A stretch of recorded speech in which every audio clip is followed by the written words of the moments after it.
Well, I'm sure by now you've seen all those videos claiming that the motorcycle world is going to crash. KTM's going bankrupt. Harley can't sell bikes. There's a year of supply sitting on the showroom floor. The sky is falling. Nah, it's not like that. If you want to know what's really happening, stick with me and I'll tell you. You know, there's an old saying that those who fail to study history are doomed to repeat it. And that's exactly what's happening because our folks that run motorcycle companies have forgotten our past. Our motorcycle industry is not going to collapse, okay? All the motorcycle manufacturers are not going to go out of business and we're not going to have any motorcycles. No. What's happening is we're having a readjustment. The motorcycle community, the world we like to live in, love to ride bikes, and the manufacturers who make them and the dealerships who sell them, it's all changing. It's my contention that what's really happening is the motorcycle industry is going back to the way it was before World War II. Most of us that grew up 60s, 70s, 80s, we were living in a golden time for motorcycles. The Japanese had come in, they had brought some great bikes. Everybody was young, we had money, we were riding, we were going to rallies, and it was just a golden time. And the sale of motorcycles expanded, the dealership networks expanded, the manufacturers gave us these beautiful bikes that were very capable at reasonable prices. But many people forget what was the motorcycle industry like before World War II. Before World War II, you had dealerships, that's true, but you didn't have these Taj Mahal dealerships we had. In fact, before World War II, your motorcycle shop was probably the local lawnmower repair shop or a workshop of some kind, and they had a couple of bikes back in the back. It wasn't the gigantic dealerships like we see today. You know, you had a dealer, your local motorcycle dealer was selling parts and doing good service.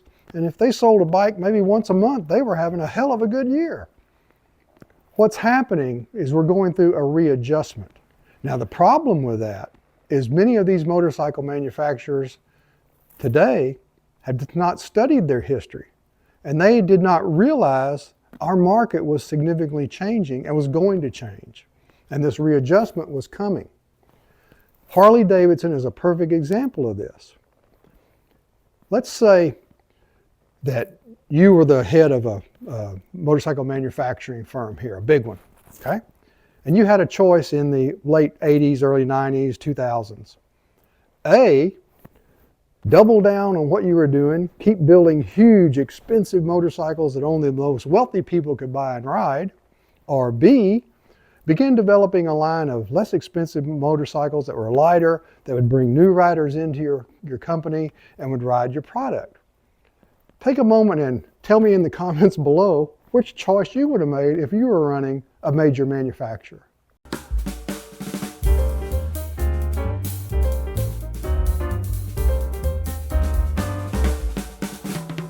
Well, once again, Joachim Zeitz proves his total incompetence at running a motorcycle company.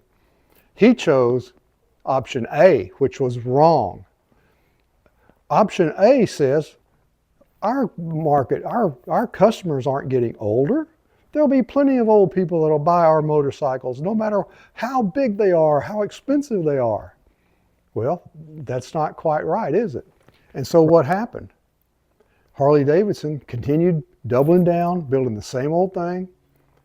Their market, their customers began to age. They got older. And right now, they're getting to the point they can't even ride. They certainly can't ride one of those gigantic Harleys that are being built. I know I couldn't. Even if I could afford it, I couldn't ride it. So Joachim Zeitz made a very bad decision that has put Harley Davidson in a pretty bad situation. On top of that, would you, if you were running a motorcycle company, would you have gone to the dealerships and have told them, forced them to build these huge, gigantic dealerships that rival car dealerships? And if you had thought the motorcycle industry was going to continue on exactly like it was, no one was going to age out, we were always going to have this big market of wealthy people that could buy your expensive motorcycles, I guess that made sense. But that shows you that nobody And this includes the other motorcycle manufacturers as well. Nobody in the marketing department ever thought to look back into history and see what motorcycling used to be. Because if they did, they would have realized that back before World War II, you had small mom and pop owned businesses that were running the motorcycles out of some co-joined business, and they were succeeding. Our Triumph dealership locally is still a mom and pop dealership. It's resisted these manufacturers trying to force them into expanding and build these huge Taj Mahal dealership buildings. So that means they're not carrying huge amounts of debt. You know, when Joachim Zeitz forced the Harley dealers to build these giant buildings, who paid for that? They had to take out huge loans and mortgages, and that money goes straight into the prices of the bike, and the customers pay for it. I don't think there is an organization more out of touch with their customers and their potential customers than Harley is. And in some cases, many of the other manufacturers are as well. Look at Honda. Honda is just now beginning to recognize that these smaller, less expensive bikes are really their ticket into the future. So, so to wrap up my rant, okay, don't worry, the sky's not going to fall. We're going to keep making, they're going to keep making motorcycles. We're going to keep riding and having fun doing it. And I am hopeful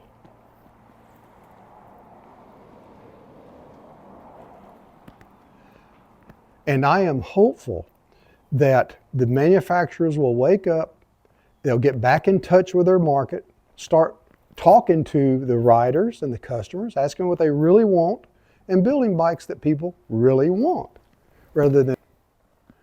That's all I got to say for today. You ride safe, and we'll see you down the road in 2025.